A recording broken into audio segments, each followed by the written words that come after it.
Donc au petit 2, nous allons voir une autre technique de calcul des intégrales qui est l'utilisation d'une intégration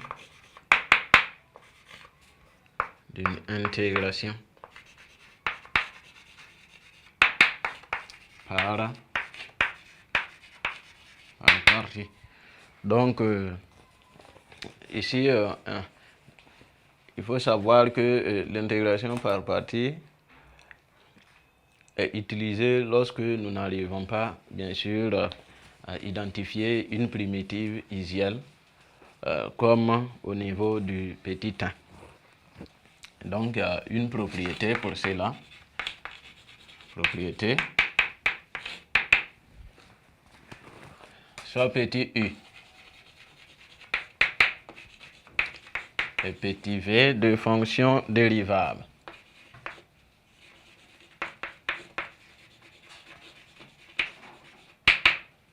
De fonctions dérivables sur un intervalle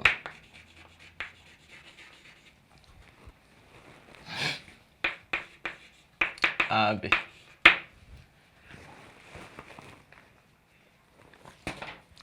Si U prime, si les dérivés U prime et V prime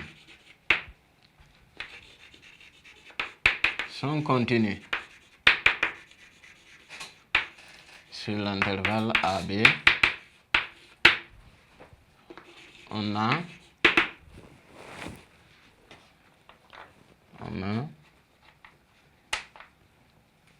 intégrale allant de A à B de U' de x, V de x, D de x égale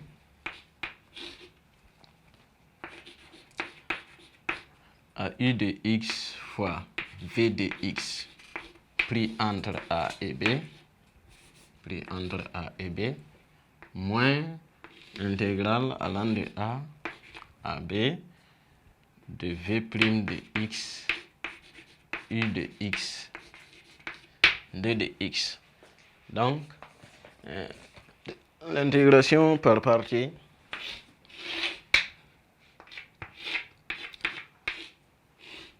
c'est quand j'ai à intégrer une fonction qui est sous la forme de U' de x, V de x, ou sous la forme de V' de x, I de x, parce que si je tire V' de x, I de x aussi, j'obtiendrai que ça fait U de x, V de x pris entre A et B, moins l'intégrale de U' de x, V de x.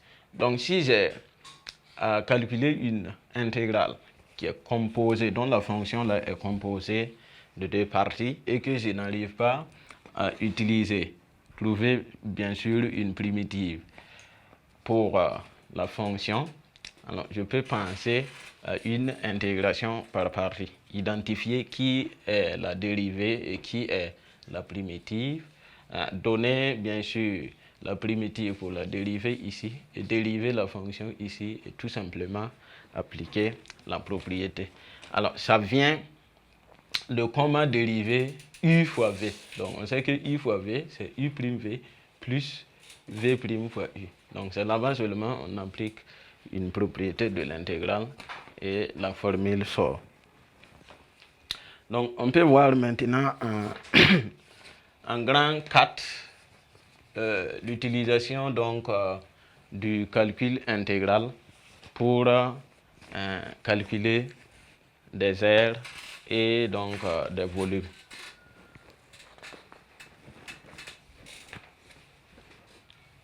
Donc en grand 4, calcul d'aires et de volume. Petit 1, calcul d'air. Donc on avait vu au niveau donc du grand 1 l'interprétation géométrique de l'intégrale qui disait que lorsque je calcule l'intégrale pour une fonction positive sur un intervalle AB, ça mesurait en unité d'aire l'aire du domaine délimité par la courbe, la représentation graphique de la fonction f, l'art des abscisses et les droites d'équation x égale à A et x égale à B. Donc maintenant, on revient ici sur le fait que la fonction sera maintenant négative sur l'intervalle AB. Donc, un théorème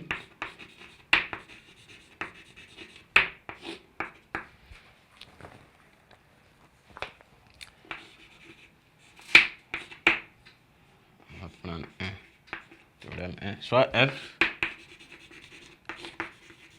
une fonction continue et négative sur un intervalle AB.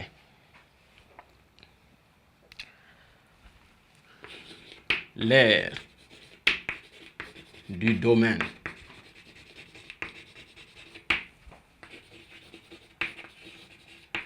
du plan délimité par la courbe de f, l'axe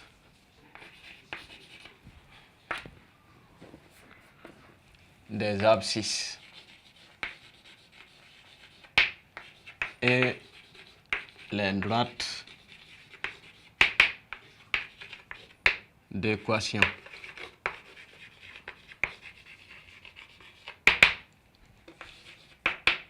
x égale à A et x égale à B. Et maintenant, si la fonction est négative, on va mettre moins parce que l'intégrale sera négative. Donc comme c'est une surface, il n'y a pas de surface négative. Donc on met moins intégrale allant de A à B de f de x d de x multiplié par l'unité de. Donc on peut illustrer cela graphiquement. Donc ici j'ai la courbe de f qui est